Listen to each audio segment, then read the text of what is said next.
دیوار میں ایک دراڑ تھی اور اس میں بہت سی چوٹیوں نے اپنا گھر بنا لیا تھا۔ ان میں ایک مغرور اور موٹی چوٹی بھی شامل تھی۔ اسے اپنی طاقت اور ذہانت پر بڑا غرور تھا اور اکثر غول کا سردار بننے کا سوچا کرتی، لیکن غول کی سردار چوٹی اتنی عقل مند اور رحم دل تھی کہ اس کے آگے موٹی چوٹی کی ایک نہ چلتی۔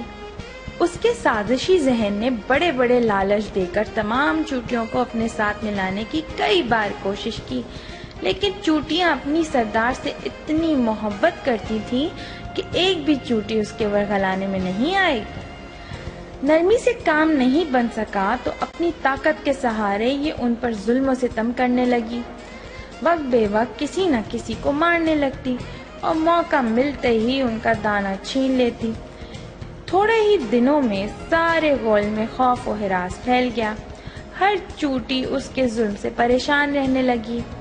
جب بہت جینا دشوار ہو گیا تو ایک دن تمام چوٹیاں فریاد لے کر سردار کے پاس پہنچ گئیں۔ سردار پوری توجہ اور ہمدردی سے ایک ایک کی شکایت سنتی رہی، پھر بڑے خلوص اور سنجیدگی سے بولی، بہنوں، تمہاری دکھ بھری کہانی سن کر بہت ہی افسوس ہوا، اور یہ تمہارا ہی نہیں میرا بھی مسئلہ ہے۔ میری یہی خواہش ہے کہ مجرم کو سخت سے سخت سزا دی جائے، اس لیے میں اس کا فیصلہ خدا کے سپرد کرتی ہوں، کیونکہ وہی بہتر انصاف کرنے والا ہے۔ پھر سردار چوٹی انہیں صبر کی نصیحت کرنے لگی۔ تمام چوٹیوں کو اپنی سردار کی نیک دلی اور عقل مندی پر پورا بھروسہ تھا، چنانچہ تھوڑی دیر بعد وہ اپنی سردار کی نصیحتیں سن کر ہنسی خوشی اپنے اپنے گھروں کو چلی گئیں۔ ایک دن کا واقعہ ہے، سردار چوٹی چند چوٹیوں کے ساتھ مل کر ایک بڑا سا دانہ دیوار پر چڑھانے کی کوشش کر رہی تھی، لیکن وہ اتنا وزنی تھا کہ چڑھاتے چڑھاتے وہ بار بار تھک کر نڈال ہو جاتی۔ اس وقت بھی وہ ایک جگہ ٹھہر کر اکھڑی ہوئی سانس درست کرنے کی کوشش کر رہی تھی کہ اتفاق سے موٹی مغرور چوٹی بھی ادھر آ نکلی اور انہیں ہانپتے کانپتے دیکھ کر سردار کا مذاق اڑاتے ہوئے بڑے غرور سے کہنے لگی، ایک معمولی سا دانہ تم لوگوں سے نہیں لے جایا جا رہا ہے، میں سردار ہوتی تو پلک جھپکتے میں اوپر پہنچا دیتی۔ سردار کی اس توہین کو چوٹیاں برداشت نہیں کر سکی اور غضبناک ہو کر اس کے گھمنڈ کا سبق دینے کے لیے اس پر دانہ لڑکانا چاہا، لیکن سردار نے انہیں فوراً ہی روک دیا۔ بہنوں، ذرا اور صبر سے کام لو، صبر کا پھل بہت ہی میٹھا اور غرور کا سر ہمیشہ نیچا ہوتا ہے۔ اللہ پر بھروسہ رکھو، وہ اس کے غرور کو بھی بہت جلد خاک میں ملا دے گا۔ وہ اپنی ساتھیوں کو سمجھاتی ہوئی آہستہ سے بولی۔ چوٹیوں کا سارا غصہ جاتا رہا اور موٹی چوٹی کی طرف سے نظریں ہٹا کر سردار کے ساتھ دانہ اوپر گھسیٹنے لگی۔ انہیں خاموشی سے جاتے دیکھ کر موٹی چوٹی کا حوصلہ اور بڑھ گیا۔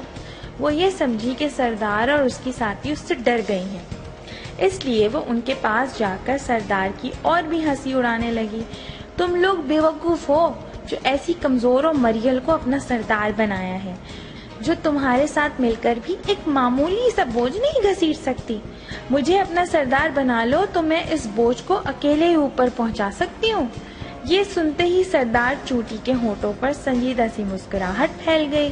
اس نے ایک نظر نیچے ڈالی جہاں ایک گندی نالی بہہ رہی تھی، پھر وہ کچھ سوچ کر موٹی چوٹی سے بڑی نرمی سے بولی، بہن تم سچ کہتی ہو، واقعی اب میں بہت کمزور ہو چکی ہوں اور سرداری نہیں کر سکتی۔ اگر تم اس دانے کو اوپر پہنچا دو تو میں وعدہ کرتی ہوں کہ میں اور غول کی تمام چوٹیاں تمہیں اپنا سردار تسلیم کر لیں گی۔ سردار کی بات سن کر مغرور چوٹی خوشی سے اور پھول گئی۔ اس کے سردار بننے میں اب زیادہ دیر نہیں تھی۔ سردار کے خاموش ہوتے ہی اس نے جھپٹ کر چوٹیوں سے دانہ لے لیا، لیکن دانہ سنبھالتے ہی جیسے اس پر قیامت ٹوٹ پڑی۔ بھاری بوجھ سے اس کا بدن کانپنے لگا۔ دانے کو سنبھالنا اور دیوار پر ہاتھ پاؤں جمائے رکھنا دشوار ہو گیا۔ اپنی غلطی پر بہت پچھتائی۔ دانہ نہیں سنبھالا گیا تو سردار چوٹی اور اس کی ساتھیوں کو مدد کے لیے آواز دینا چاہیے، لیکن اس سے پہلے ہی اس کے ہاتھ پیر دیوار سے اکھڑ گئے اور وہ ہوا میں چکراتی ہوئی دانے کے ساتھ نیچے گندی نالی میں جا پڑی اور ابھی ہوش بھی ٹھکانے نہیں آئے تھے کہ ایک بھوکا کیڑا جو شکار کی تلاش میں قریب ہی تیر رہا تھا، خدا کی بھیجی ہوئی نعمت سمجھ کر اسے فوراً چٹ کر گیا۔